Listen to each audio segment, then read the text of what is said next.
Bem-vindo a este momento de estudo aqui do canal da Congregação da Cruz de Porto Alegre.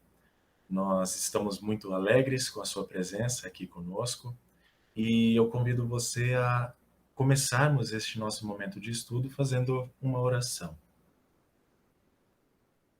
Bondoso Deus, nosso Pai, te agradecemos pelas inúmeras bênçãos que tu nos concedes a cada novo dia. Te agradecemos por teres enviado o teu Filho ao mundo para nos salvar da maldição eterna e nos trazer paz em meio às adversidades da vida.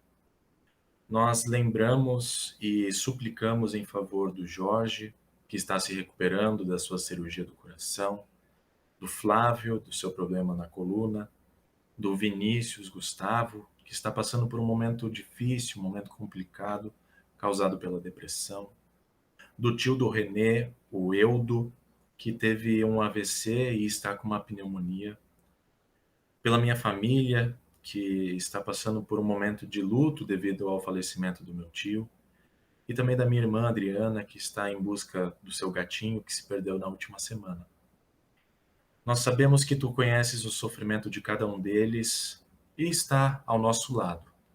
E por isso suplicamos, conforme a tua vontade, que dê a eles e a todos nós boa saúde, proteção, amparo, ânimo, consolo e todo o necessário para vivermos neste mundo. Permite que, mesmo em meio às dificuldades desta vida, encontremos em tuas promessas a certeza da tua presença e a esperança de vivermos eternamente contigo.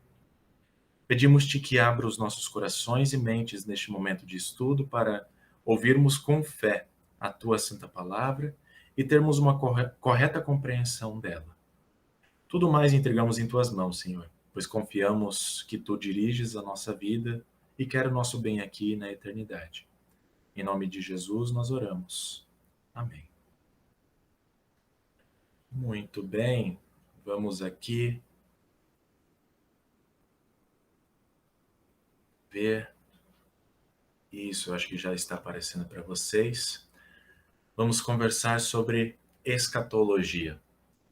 E esse tema surgiu a partir do que foi visto no domingo passado nas igrejas. As leituras de Daniel 12, Marcos 13 nos levam a este tema da escatologia, né?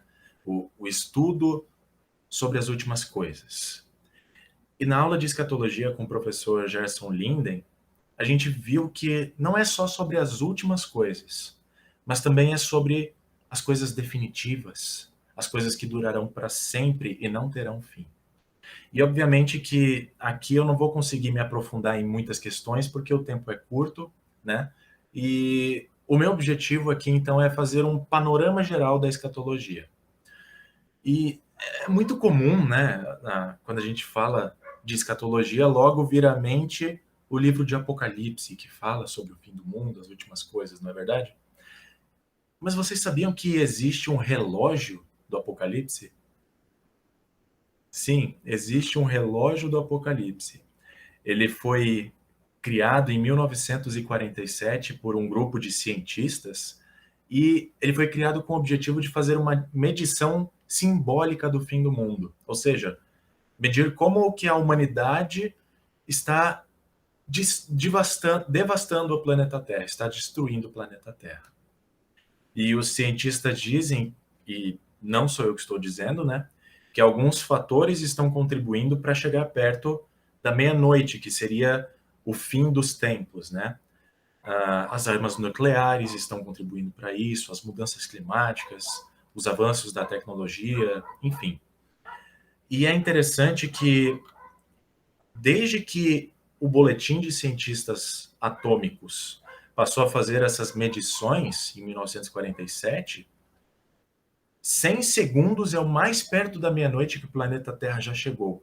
Em 1947, estava ali marcando 7 minutos, isso ali no período da Guerra Fria.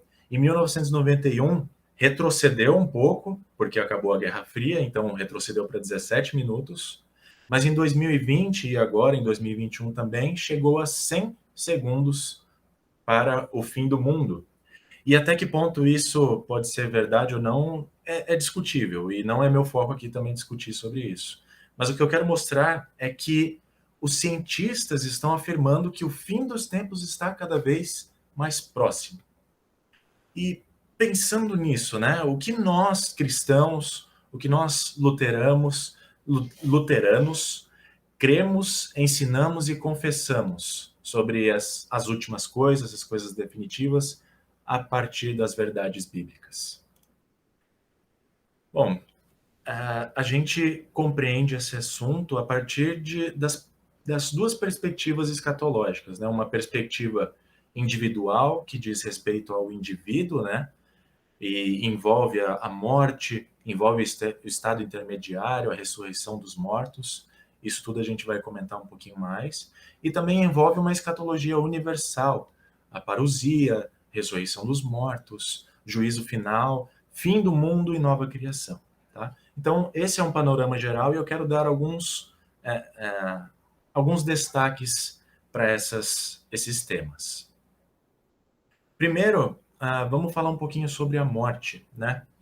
A gente sabe que todo ser humano está sujeito à morte e os únicos que não vão passar por essa morte, né, não vão precisar morrerem, serão aqueles que estarão vivos por ocasião da vinda de Cristo. Nós vamos comentar um pouquinho mais sobre isso também. E isso é possível ver a partir do texto de 1 Coríntios, 1 Tessalonicenses, né? Mas todos nós estamos sujeitos a passar por ela. E a Bíblia diz que a causa da morte é o pecado original, é o pecado de Adão e Eva, né? A morte não é algo natural da criação de Deus. Deus não criou as pessoas para morrerem, e por isso a morte é uma consequência do pecado de Adão e Eva, que desobedeceram a ordem de Deus, né? De não comerem do fruto proibido, e se eles comerem, eles certamente morreriam. Então, a partir da desobediência de Adão e Eva, eles perderam a comunhão com Deus, passaram a ter medo de Deus, né, por terem desobedecido à sua vontade.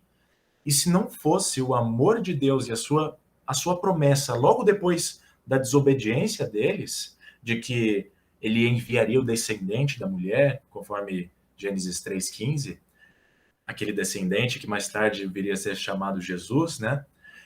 Só restaria Adão e Eva e a todos nós aguardar a morte eterna, da qual nós também falaremos mais adiante.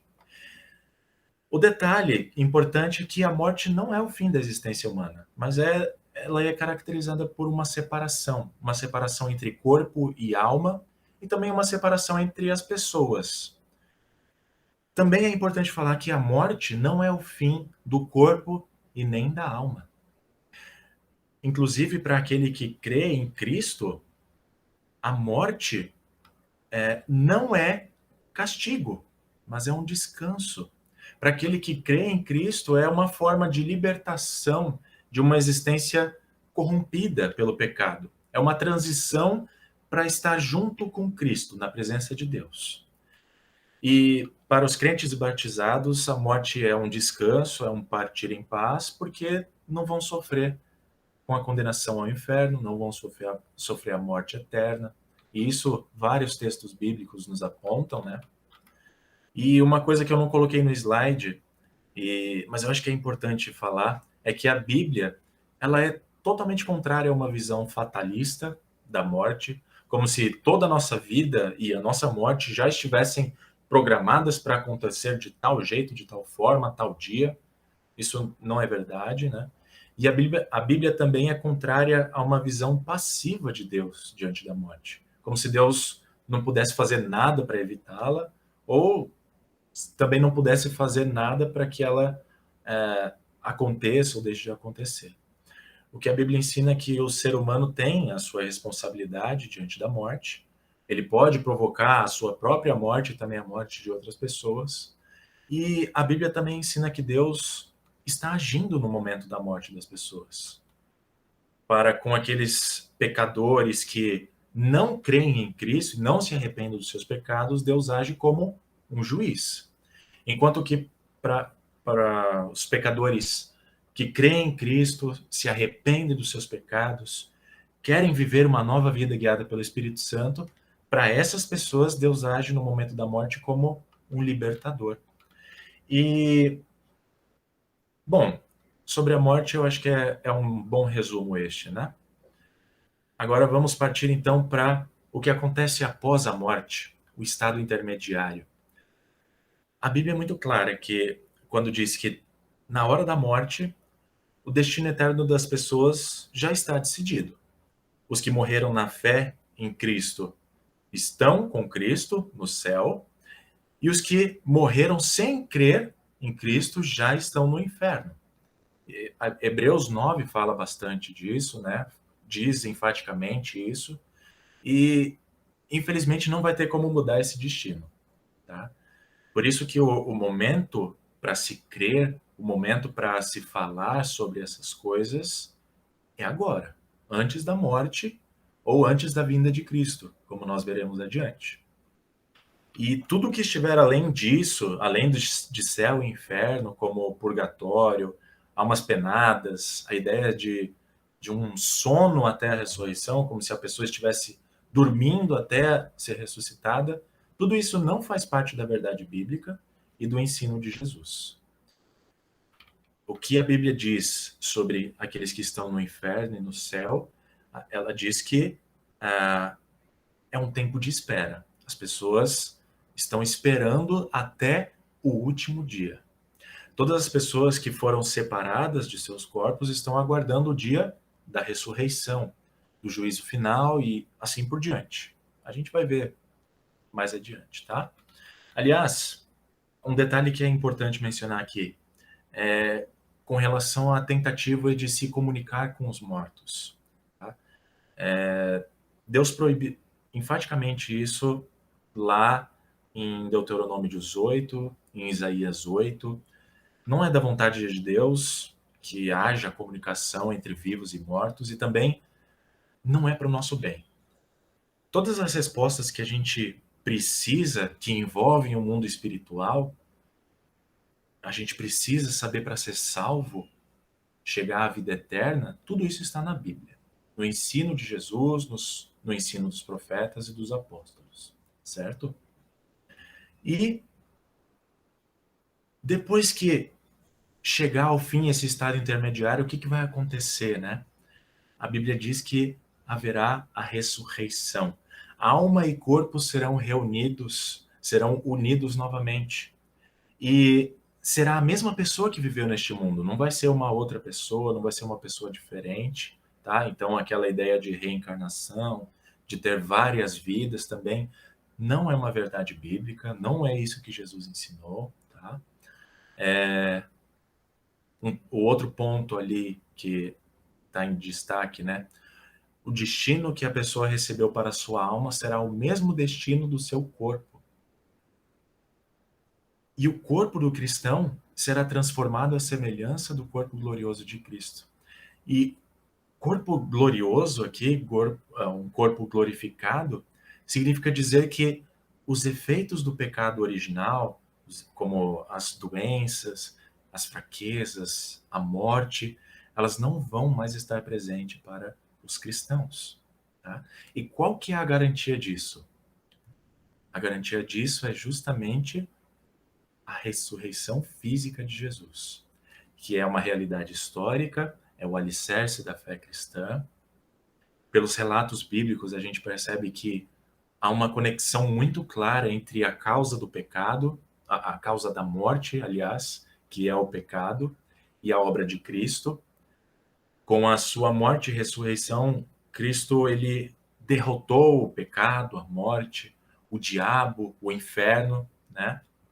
E lá em 2 Coríntios, por exemplo, Paulo vai dizer que Jesus não só destruiu a morte, como trouxe à luz a vida e a imortalidade.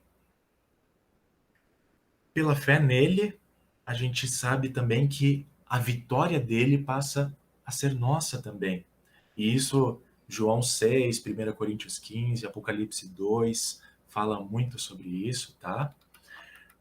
Os evangelhos são ricos, são pródigos em afirmar que o túmulo de Jesus estava realmente vazio, que Jesus apareceu em várias ocasiões aos seus seguidores depois da sua ressurreição. Paulo vai dizer que apareceu para mais de 500 pessoas, até ele subir ao céu, né, como está ali no final do livro de Lucas e também no começo da continuação do livro de Lucas, que é os Atos dos Apóstolos. Por isso, a ressurreição é a nossa garantia de que Deus, o Pai, aprovou a obra de Jesus, o seu sacrifício por nós, em nosso favor, e também ela é a garantia de que a nossa fé não está firmada em algo vazio, algo sem sentido. Está firmado em algo real, algo que nos dá a certeza de que, pela fé, nós somos perdoados dos nossos pecados, recebemos salvação, recebemos vida eterna. Aliás, o texto de Filipenses 3, né, no texto de Filipenses 3, Paulo ele é categórico ao dizer que conhecer a Cristo é o mesmo que conhecer o poder da sua ressurreição. E um detalhe também que precisa ser dito é que nós, cristãos, já fomos ressuscitados por ocasião do nosso batismo. Paulo vai dizer isso lá em Romanos 6, né? E crendo nisto, crendo na nossa ressurreição em Cristo, nós temos a segurança de que teremos os nossos corpos transformados no último dia, à semelhança do corpo de Cristo. E talvez a única diferença entre o nosso corpo e o corpo de Jesus seja as marcas da morte de Cristo, as marcas da crucificação nas suas mãos e no lado dele. E o sentido disso é muito bonito, porque quando nós olharmos para ele, nós nos lembraremos de que a nossa salvação, ela teve um alto preço. E isso será motivo de louvor para todo sempre. Então, vejam como todos esses assuntos estão encaixados, estão interligados, né? E isso é algo fantástico. É simplesmente algo digno de ser crido e que vale a pena crer, certo? Falamos então um pouquinho sobre escatologia individual, a morte, o estado intermediário, a ressurreição final. E agora nós falaremos um pouco sobre a escatologia universal. Vamos então parte por parte. Sobre a parousia. O que é parousia? O que esse termo significa, né? É nada mais, nada menos do que a segunda e definitiva vinda de Cristo, que será visível para toda a humanidade. Isso está escrito em Mateus 16, Mateus 24, 1 Tessalonicenses 4, Apocalipse e tantos outros livros da Bíblia. Tá? E é a partir da parousia, escrevi ali errado, faltou um O, é a partir da parousia que os outros eventos escatológicos acontecerão. Então, Cristo voltará visivelmente, né? E vai haver a ressurreição dos mortos, vai haver o juízo final, vai haver o fim do mundo e também o início de uma nova criação. Tá? Inclusive, os sinais que acontecem no mundo estão apontando para a parousia, estão apontando para a vinda de Cristo. E nos textos de Marcos 13, Mateus 24, Lucas 21, tem vários sinais ali.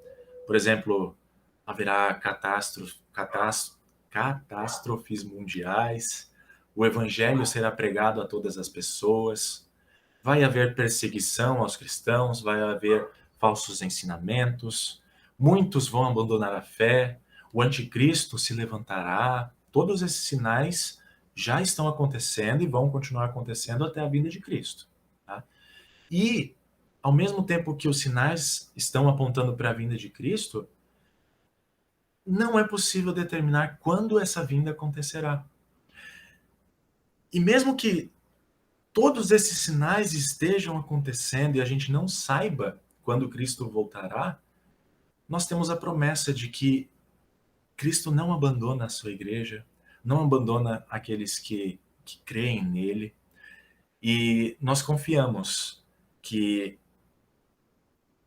ele tem o governo sobre todas as coisas em sua mão e nada está fora do seu governo. Isso é muito consolador para nós cristãos.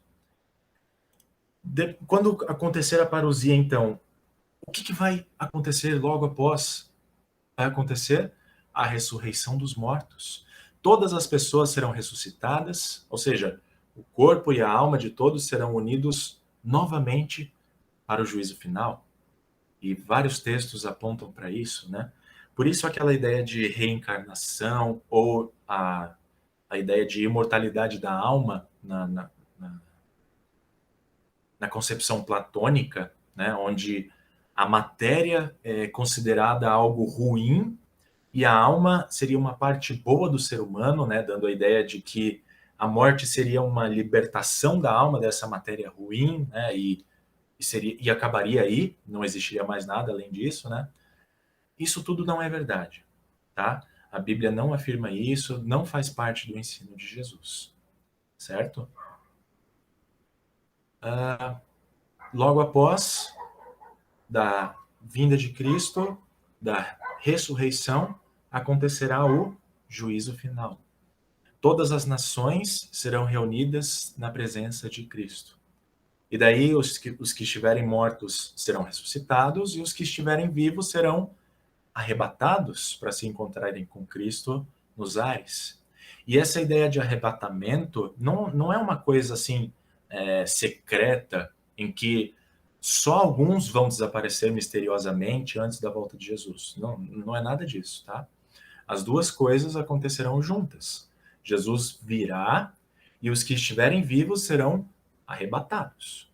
Bom, ali no outro ponto, Cristo separará as pessoas em dois grupos e todos receberão o veredito final do Deus triuno. O veredito final que é a vida eterna para aqueles que creram em Cristo, eles viverão de corpo e alma com Deus na nova criação, ou a morte eterna, onde os descrentes estarão condenados de corpo e alma ao lago de fogo, tá? E essa morte eterna não é uma aniquilação total da pessoa. Não. O livro de Apocalipse, inclusive, Apocalipse 20, vai dizer que é a segunda morte, né? E isso tem um significado de um eterno afastamento de Deus e do seu amor. E por mais que seja difícil de imaginar pessoas sendo condenadas para sempre, essa é a verdade bíblica. Isso é ensinado por Jesus. E um detalhe importantíssimo, né? Dentro dessa questão do juízo final. Ainda que os cristãos estejam presentes no juízo final, eles não sofrerão acusação alguma. Porque Jesus será o nosso advogado de defesa. E isso está lá escrito na primeira carta de João. Por isso, falar em juízo final para nós cristãos não é um motivo de desespero ou de preocupação, né? Porque pela fé em Jesus, pelo que ele fez por cada um de nós, confiando nas suas promessas, nós podemos ter certeza de que nada de ruim acontecerá para nós naquele dia. Justamente por quê? Porque o juiz daquele dia será o nosso Salvador. E isso é um baita de um consolo para a gente. Aquele que será o justo juiz é o nosso Salvador. Ali, inclusive, nós saberemos o que é a justa vontade de Deus. Ali, a justiça de Deus contra o mal será totalmente revelada, né? E se a gente perde essa visão da eternidade, da vida eterna, morte eterna, juízo final, né? Todo o ensino de Jesus acaba perdendo sentido, né? Ele vai acabar sendo só mais um louco falando coisas sem sentido, entende? A gente precisa, então, aproveitar o tempo que a gente tem nesse mundo para se preparar para as coisas que acontecerão, inclusive se preparar para o juízo final. E a única forma de se preparar para isso é por meio da fé em Jesus, por meio do arrependimento diário, das lembranças, das promessas feitas por Jesus aos que nele confiam, de que eles serão salvos, que eles não sofrerão o castigo eterno. Tá bom? E o que acontecerá depois do juízo final, ou junto com o juízo final, né? Ali haverá a destruição, ou o fim do mundo como nós o conhecemos, tá? O mundo será transformado totalmente, né, em novos céus e nova terra. Isso está lá em 2 Pedro 3, Apocalipse 21, Isaías 65, né? Inclusive, é interessante que Cristo já inaugurou a nova criação. Ele, a sua obra aqui no mundo mostra esses sinais de uma nova criação. E, inclusive, nós já vivemos como novas criaturas. Mas ainda não totalmente, não plenamente. Porque ainda falta a nova criação ser consumada, falta nós sermos plenamente novas criaturas, porque nós ainda carregamos nesse corpo a culpa de Adão, o pecado original, e nós carregaremos esse pecado em nossas vidas, de sermos criados à semelhança de Adão, nós carregaremos isso até o último dia da nossa vida, seja na morte ou seja na vinda de Cristo, né? E no novo mundo, na nova criação, aí sim a obra da salvação estará definitivamente completa e Deus habitará com o seu povo na pátria celeste. Isso é muito interessante, é muito bonito, né, de saber que Deus vai habitar com o seu povo. Assim como lá no princípio Deus criou todas as coisas e todas as coisas eram muito boas, né? E Deus passeava pelo jardim, assim vai ser também na nova criação. E dentro desse ponto aqui é importante afirmar algumas coisas, né? Por exemplo, a verdade bíblica ensina que a consumação do fim do mundo, né, vai acontecer juntamente com a vinda de Cristo. E não vai ter um espaço de tempo entre a sua vinda e depois o fim do mundo, né? Não é verdade que, por exemplo, Jesus vai voltar e vai existir um período de 1000 anos até o fim do mundo, e também não vai existir um milênio de paz e de justiça na Terra, e depois disso Jesus vai voltar, né? Isso tudo são interpretações a partir de Apocalipse 20, e não dá para concordar com isso a partir também de outros textos, tá? E o que que significa então falar sobre fim do mundo juntamente com a vinda de Cristo? Significa que nós já estamos vivendo os tempos do fim. Esses tempos do fim que começaram com a vitória de Jesus sobre o pecado, a morte, o diabo e o inferno, também com a ressurreição de Cristo e a sua ascensão ao céu, e o fim do mundo, ou a nova criação, acontecerá quando ele voltar de maneira visível e gloriosa, juntamente com todos esses eventos. É isso que nós cremos, é isso que as passagens bíblicas nos ensinam, tá? E por isso dá para se afirmar isso. A ressurreição é a porta de entrada dos cristãos na nova criação. E isso é muito bonito. É a nossa esperança, né? E saber que os crentes que morreram crendo em Jesus estão aguardando o mesmo dia que nós também aguardamos é algo indescritível, né? Saber que nós viveremos plenamente a vida eterna de corpo e alma junto com Deus na nova criação, onde, como diz Apocalipse, né, não haverá mais morte, não haverá pecado, não haverá maldade, não haverá tristeza. Tudo isso é algo que nos conforta muito, nos consola bastante. E certamente será tudo muito bom, né? Assim como Deus havia criado no início do universo, assim também será no fim de todas as coisas que nós conhecemos agora e quando vier tudo que é perfeito, a nova criação. Então, esse foi uma breve conversa mesmo sobre escatologia, né? não deu para se aprofundar em muitas questões, mas eu diria assim que o grande resumo dessa nossa conversa de hoje é a grande mensagem que a Igreja de Cristo proclama e proclamará até o fim dos tempos, de que a gente precisa estar preparado para o encontro que a gente vai ter com Deus, seja na nossa morte ou seja na vinda de Cristo. E não tem outro jeito para se preparar para esse encontro com Jesus se, se não for relembrando constantemente as promessas deixadas por Ele nas escrituras sagradas, né? No batismo, na confissão e absolvição de pecados. Todo início de culto a gente faz essa confissão e absolvição de pecados.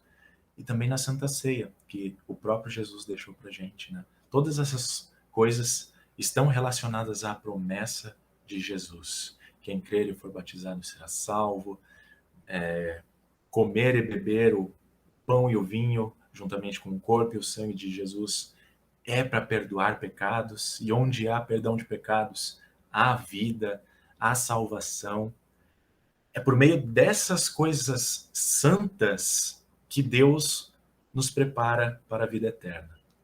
É por isso que nós pedimos que Deus esteja conosco, nos abençoando, para continuarmos firmes nas promessas de Jesus, que nem a gente viu no culto do domingo passado, né? Firmes nas promessas de Jesus, nós estaremos preparados para o último dia. Eu gostaria de finalizar esse nosso momento de estudo bíblico pedindo a bênção do Senhor. O Senhor nos abençoe e nos guarde. O Senhor faça resplandecer o seu rosto sobre nós e tenha misericórdia de nós. O Senhor sobre nós levante o seu rosto e nos dê a paz. Amém. Muito bem, eu espero que com essa breve conversa algumas dúvidas estejam esclarecidas. Se surgiram mais dúvidas também, entrem em contato comigo, vai ser um prazer conversar com você, vai ser um prazer falar sobre esse tema mais aprofundado. E eu desejo uma boa semana para você, com as bênçãos de Deus. Um forte abraço e até mais.